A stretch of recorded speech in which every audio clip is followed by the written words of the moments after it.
I agree with the mandatory COVID-19 vaccination before face-to-face classes because COVID-19 vaccination is crucial for protecting individuals and community from severe illness, hospitalization, and death caused by the virus.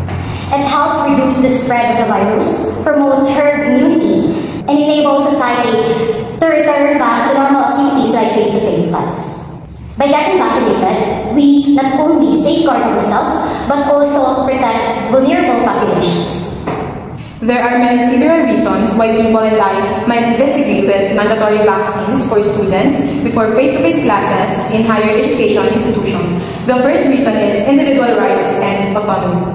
Some argue that individuals have the rights to make their own decisions about their health, whether they get vaccinated or not. They believe that mandatory vaccines infringes on this right and undermines personal autonomy. The mandatory COVID-19 vaccination policy is necessary to reduce the risk of virus transmission and to control the severe acute respiratory syndrome. As we all know, higher education institutions have been identified as high-risk areas for COVID-19 transmissions due to the overcrowding of students and staff during teaching and learning activities.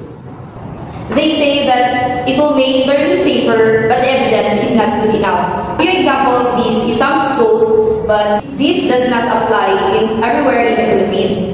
And also because this is legal does not make it right. And forcing students to get vaccinated disregards their own right of their own bodies. And then some students have allergic reactions in some vaccines because some vaccines are not flexible to cater all the students and because of the ingredients of the vaccines. I strongly support COVID-19 mandatory vaccination for students before face-to-face classes in Philippine HEIs because it is scientifically proven and legally justified. Leading universities like UP and DLSU have shown that vaccine mandates prevent outbreaks, with UP reporting zero classroom transmission after implementation. CHED and IATF already authorized HEIs to require vaccination, just as we do with measles and hepatitis C. For me, I disagree with mandating of COVID-19 vaccination for students before face-to-face classes in higher education institutions. It might be because I believe in personal freedom and individual choices regarding other medical decisions.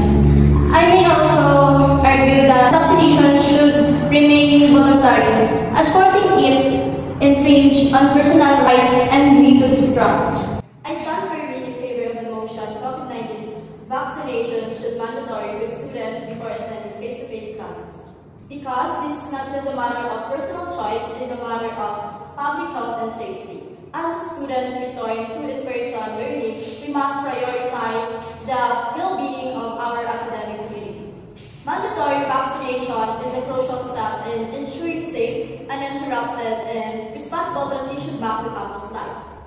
First and foremost, mandatory vaccination protects everyone in university environment.